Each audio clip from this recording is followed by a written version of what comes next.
Okay, my beautiful ladies, today we begin the chapter reviews for our next book, Present Over Perfect. I'm going to be honest with you, I am very excited about this book because I think we all have books that we're going to read over the course of our health and fitness journey that we relate to. I have always said that my words are patience, peace, presence, calm, and Christ.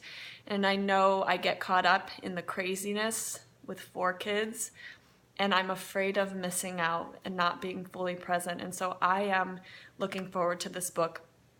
It is my intention to, I think today is just going to be the introduction, and my goal is to share the parts, like part 1, part 2, in my video recaps to you guys. It looks like that's a nice way to present the content of the book to all of you. So hopefully that is possible to do on the 2 days a week that we've been doing. So we begin Present Over Perfect. I'm going to read the poem she has at the beginning of the chapter, Wild Geese by Mary Oliver. You do not have to be good. You do not have to walk on your knees for 100 miles through the desert repenting. You only have to let the soft animal of your body love what it loves. Tell me about despair, yours, and I'll tell you mine. Meanwhile, the world goes on. Meanwhile, the sun and the clear pebbles of the rain are moving across the landscapes, over the prairies and the deep trees, the mountains and the rivers. Meanwhile, the wild geese, high in the clear blue air, are heading home again. Whoever you are, no matter how lonely, the world offers itself to your imagination, calls you like the wild geese, harsh and exciting, over and over, announcing your place in the family of things. So the very first section of this book she titles Ship to Wreck. This is where she shares her story, right?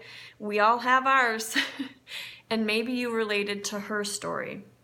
It begins with a quote, "And, my love, remind me, what was it that I said? I can't help but pull the earth around me to make my bed. And, my love, remind me, what was it that I did? Did I drink too much? Am I losing touch? Did I build this ship to wreck?" This is her story, and in it she talks about how she felt like she was living this life. She was pulling a red wagon that was filled too full and too heavy, and it was destroying her. Her health was suffering. Her relationships were suffering. She was a self-proclaimed people pleaser, and she was losing herself in the process. Until one day, one of her mentors spoke this phrase to her: "Stop. Right now. Stop. Remake your life from the inside out." And that's what we're going to do in this book. If you're feeling a sense of overwhelm, if you're feeling a sense of being lost in the shuffle, if you feel the sense that your relationships and your health are suffering, we're going to stop. And we're going to do the work, use the tools we've gained already, and we're going to remake our lives from the inside out, being fully present for the relationships and the things and the people that matter the most. So the phrase that I have underlined on page 19 is, "The skills that take you through the first half of your life are entirely unhelpful for the second half." So that's pretty profound. We're going to need to learn some new habits and some new skills, right? We got to start talking to ourselves in a different voice, and that is what we're going to do together as we read through this book. What I am learning, essentially, is to stand where I am, plain and sometimes tired, with no makeup on and my hair in a pony and no shower yet today. Unflashy, profoundly spectacular. but present and connected and grounded deeply in the love of God, which is changing everything. I'm super excited to share this book with you guys.